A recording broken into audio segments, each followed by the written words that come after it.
Hi friends, మన నిత్య ఛానల్లో వెల్కమ్. సో ఈరోజు మనం చికెన్ కర్రీ అయితే చేయబోతున్నాం.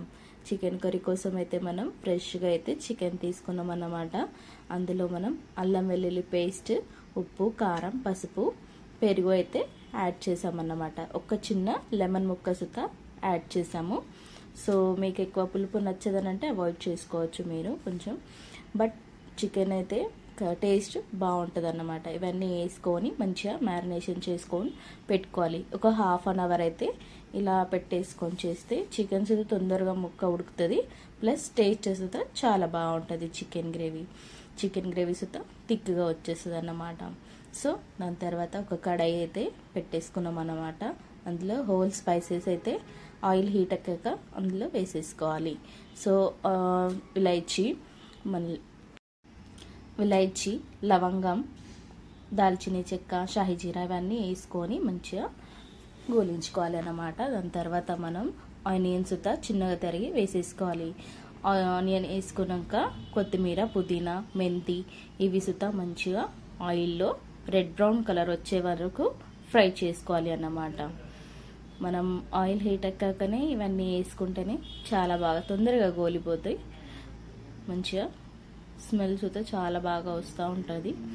ఈ స్పైసెస్ అన్నీ మంచిగా నూనెలో వేగుతూ ఉంటుంటే ఇది గోలినాక ఇందులో అల్లం వెల్లుల్లి పేస్ట్ కొంచెం పసుపు యాడ్ చేసుకోవాలి అన్నమాట. ఒక్క మినిట్స్లోనే ఈ ఫ్రై అయినాక ఈ మనం ఇంగ్రీడియంట్ అన్నీ మిక్స్ చేసిన చికెన్ ఇందులో వేసేసుకోవాలి. మ్యారినేషన్ చేసుకున్న చికెన్ అనేది ఈ ఆయిల్ అయితే మనం వేసుకోవాలి అన్నమాట. ఆయిల్లో మంచిగా ఫ్రై అవ్వనివ్వాలి చికెన్. ఒక 2 మినిట్స్ తర్వాత మూత తీసి పెట్టుకుంటే చూస్తే మనకి ఇలా మంచిగా ఆయిల్ అనేది చికెన్లో రెడ్యూస్ అవుతుంది. చికెన్ ఇలా మంచిగా టెక్స్చర్ కానీ కలర్ కానీ మంచిగా ముక్కకి మనం వేసేసుకున్న మసాలాలు కానీ అన్ని ఇంగ్రీడియంట్ అనేది మంచిగా పట్టేసుకుంటుంది అన్నమాట. మీకు ఒకవేళ ఫ్రైగా కావాలనుకుంటే ఇలాగే చికెన్ ముక్క ఉడికినాక స్టవ్ ఆఫ్ చేసుకోవచ్చు. ఒకవేళ గ్రేవీ లాగా కావాలి అనుకుంటే కొంచెం వాటర్ అనేది అయితే యాడ్ చేసుకోవాలి అన్నమాట. నేనైతే మనం ఇందాక మ్యారినేషన్ చేసుకున్న గిన్నెలోనే వాటర్ అయితే పోసేసుకున్నాను. దానికి మసాలా ఉండే అన్నమాట. ఆ మసాలా మళ్ళీ ఇందులోనే యాడ్ చేశాను. ఈ గ్రేవీలోనే కొంచెం మాకు గ్రేవీలా కావాలి అని మేము గ్రేవీ లాగానే చేసుకున్నాం అన్నమాట. ఎక్కువ వాటర్ పోయకుండా జస్ట్ లైట్గా అట్లా కొంచెం రైస్లో కలుపుకొని తినేలాగా ఈ వాటర్ అయితే యాడ్ చేసామన్నమాట. చికెన్ మంచిగా ఉడికాక అందులో స్టవ్ ఆఫ్ చేయకముందు బిఫోర్ ఒక 2 మినిట్స్ తర్వాత ముందు నేనైతే ఇందులో ధనియాల పౌడర్ అయితే యాడ్ చేశానన్నమాట.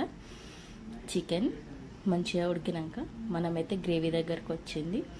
మంచిగా చికెన్ అయితే రెడీగా అయింది. Chicken recipe ready. సో చూడండి ఫ్రెండ్స్, మన చికెన్ ముక్క ఉడికింది.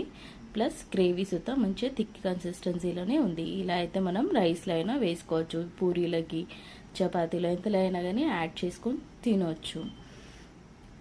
మీకు నా వీడియోస్ నచ్చితే లైక్, షేర్, సబ్స్క్రైబ్ చేయండి ఫ్రెండ్స్. Thanks for watching.